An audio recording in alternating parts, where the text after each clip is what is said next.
Sejam todos bem-vindos a mais uma aula aqui no canal Direito.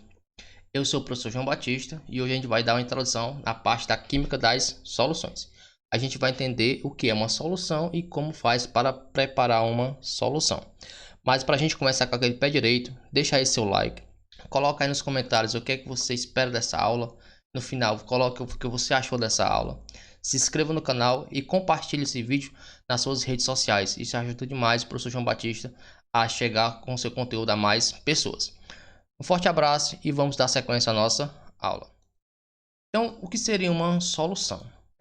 Solução, obrigatoriamente, são misturas homogêneas. Lembrando que seria uma mistura homogênea.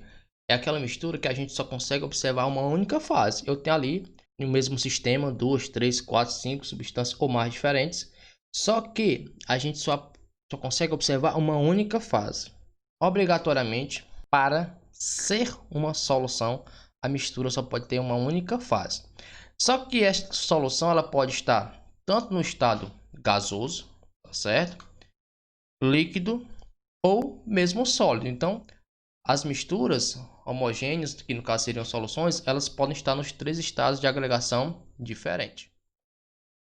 Então, vamos resolver esse exercíciozinho aqui para a gente formular um pouquinho mais o nosso conceito. Diz o seguinte: a principal característica de uma solução é, item A, ser sempre uma mistura homogênea? Sim. A característica fundamental de uma solução é ela ser sempre homogênea. O item B, possuir sempre um líquido com outra substância dissolvida. A gente viu que pode ser dos três estados de agregação diferente. Ser um sistema com mais de uma fase? Não, só pode ser com uma única fase, né? É a condição de ser homogêneo. Se é homogênea ou heterogênea, dependendo das condições de temperatura e pressão, não, tem que ser exclusivamente homogênea. Se uma substância pura em um único estado físico? Não. Porque aí no caso, se eu tenho uma única substância, então no caso eu não teria nenhum tipo de mistura, seria a substância pura, então não seria uma solução. Logo, a gente pode também estipular o seguinte: uma solução tem que ser homogênea e ser a mistura de duas substâncias ou mais. Então a gente vai logo eliminar por aí essa possibilidade. Então, como eu já tinha falado, o destaque é o item A. Então, quais exemplos de solução a gente pode observar? Aqui no caso, uma solução gasosa seria o ar atmosférico, é um exemplo de solução gasosa em que eu tenho mistura de vários gases, gás carbônico, gás oxigênio, metano, óxido de nitrogênio, então por aí vai, né? Então seria exemplo de solução gasosa. Solução líquida, a gente tem aqui o exemplo da água do mar, que aqui no caso, além da água, a gente tem a mistura de sais, né? Tem vários sais dissolvidos nesta água, então seria uma solução no estado líquido. E no estado sólido, a gente tem aqui o exemplo da barra de ouro. A barra de ouro, o ouro sim sozinho, ele não tem uma certa dureza, ele é um pouco maleável, um pouco mais mole. Então, para fazer joias, fazer base, você precisa de uma certa quantidade de outros elementos, como o cobre, né, a prata, para fazer uma liga metálica. Então, essa liga, ela é um exemplo de solução sólida. Vamos testar mais um pouquinho, né? Diz o seguinte: assinale a alternativa que contém exemplo de soluções. Água da torneira, beleza, a gente só vê uma única fase, seria uma solução. A água do mar também seria só uma solução, mas o granito, se você observar aquela pedra de granito, você observa a separaçãozinha das colorações, né? Um local mais claro, um local mais escuro, então ali a gente observa claramente duas fases, então seria ali uma mistura heterogênea. O granito a gente acabou de ver mistura de água e óleo, você observa separadamente a água e o óleo, então você vê duas fases, sistema heterogêneo, então não poderia ser uma solução. Então A seria sim uma solução, né? Gasosa. Petróleo no mar, você observa, né, que a água vai ficar na parte inferior e o petróleo, que mantém menor densidade, vai ficar na parte superior. Duas fases, então não é homogêneo. Granito a gente acabou de ver que não é, e água destilada seria água pura, não seria uma solução, seria apenas uma substância pura. Água pura, a gente acabou de ver que seria uma substância, não seria uma solução. Então a gente já pode eliminar. Gás nitrogênio também seria uma substância pura e o ouro puro também seria uma substância pura. Então nesse caso aqui a gente só teria substâncias puras, não teria nenhuma solução. No item A gente tem ar, que é a mistura de gás, solução, perfeito. Água da torneira, além da água tem os sais dissolvidos e cloro, né? Então perfeito, uma solução. Ouro 18 quilates, também é uma mistura de ouro, prata, principalmente. Então, é uma mistura de duas substâncias diferentes. Então, eu tenho uma solução no estado sólido. Então, o item correto é o item E. Quais são os componentes, né, de uma solução?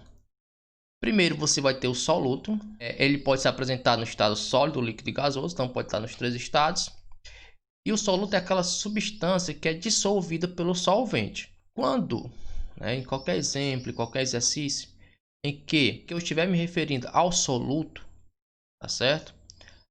É comum aparecer esse 1, tá certo?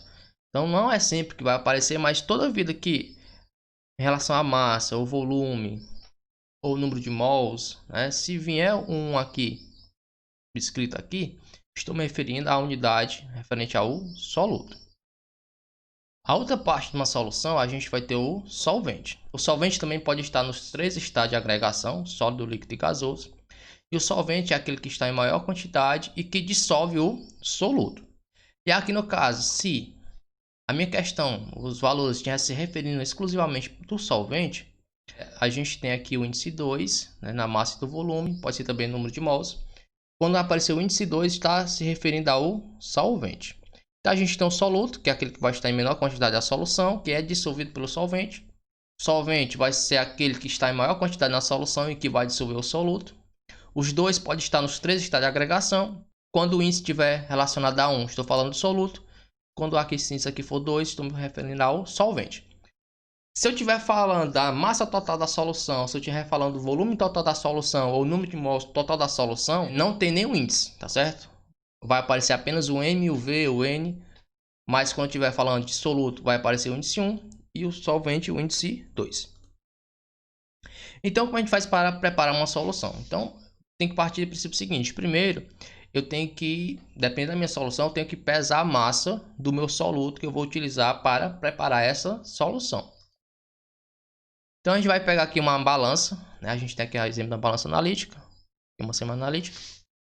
Essas balanças vão variar. É claro que no laboratório a gente vai utilizar uma balança analítica, que tem a precisão aí de pelo menos 3 a 4 casas decimais. Depois que você pesou o soluto, lá na balança analítica, você vai adicionar uma pequena quantidade de água, de modo que eu dissolva este soluto, né? A gente não vai adicionar água demais, a gente vai adicionar só uma quantidadezinha pequena, o suficiente para dissolver esse soluto. Então, a gente pegou aqui, adicionou, dissolveu, a gente tem aqui já uma solução concentrada. O que acontece? Quando a gente prepara a pesagem da massa do soluto, a gente já faz o cálculo, já imaginando um volume final de solução que a gente quer. A gente vai, na próxima aula, a gente vai aprender a fazer o cálculo de concentração. Então, o que acontece? Como a gente já previu qual era o volume que a gente ia utilizar, então a massa que a gente pesou aqui na balança corresponde a esse quantitativo de soluto que a gente vai precisar para fazer uma solução que tenha concentração X. Depois que você fizer isso, você já vai pegar um balão já de volume fixo. Esse volume pode ser de 50 ml, de 100, 250, 1 litro. Então vai depender muito da solução, da quantidade que você quer preparar. Então, você tinha dissolvido aqui o soluto, então você tem aqui uma solução concentrada, né? Você vai transferir agora para o balão volumétrico, você transfere para cá. Depois que transferir todo o líquido, você adiciona mais um pouquinho de água aqui dentro do becker, agita um pouquinho mais, transfere de novo, coloca mais um pouquinho, transfere de novo, que é para a gente perder o mínimo de soluto possível. Depois que você fizer isso, você vai completar o balão até chegar aqui à altura do menisco. Aí o que acontece? Se você não tiver cuidado e passar do menisco, você perdeu a sua solução. Você vai ter que fazer todo o processo novamente. Porque se você for querer retirar o excesso, o excedente, você vai estar tirando também soluto junto.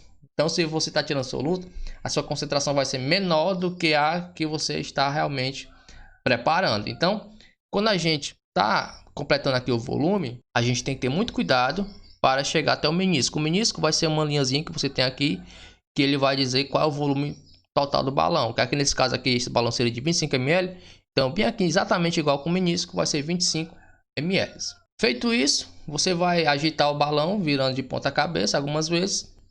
E aí, acabar de fazer isso, você vai transferir para o recipiente que vai ficar essa solução. Depois de você fazer isso, você vai padronizar essa solução. Dependendo do tipo de solução, você vai ter uma padronização diferente.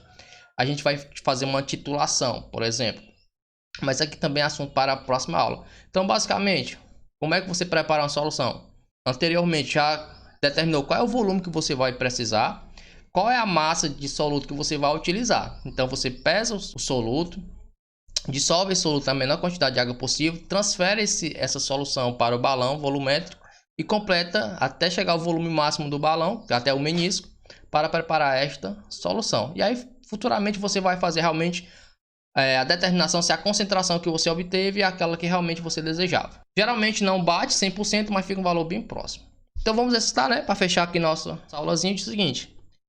Uma solução composta por 2 colheres de sopa de açúcar, 34,2 gramas, e uma colher de sopa de água, 18 gramas, foi preparada. Sobre a solução, podemos dizer que estão corretas. A água é o solvente e o açúcar é o soluto? Perfeito. Quem é que vai dissolver o açúcar? A água, então ela é o solvente. Quem é que vai ser dissolvido pela água? O açúcar, então ela é o soluto. O açúcar é o solvente uma vez que a massa é maior do que a da água? Não. Por quê? Nesse caso aqui, quem é que vai estar sendo dissolvido? É o açúcar. Quem é que é dissolvido pelo solvente? Soluto. Então nesse caso o açúcar é o soluto. Em temperatura ambiente, o açúcar não pode ser considerado solvente por ser um composto sólido. Perfeito. Se você imaginar que se você aquecer o açúcar, ele vai sair do estado sólido para o estado líquido. E aí no estado líquido ele pode dissolver um soluto que tenha compatibilidade com ele, tem uma certa polaridade similar. Então nesse caso, o terceiro está correto. Então gente, se você gostou dessa aula, capricha aí nesse seu like, compartilhe nas suas redes sociais e se inscreva, que é muito importante para a gente continuar crescendo. No mais, um forte abraço e até a próxima.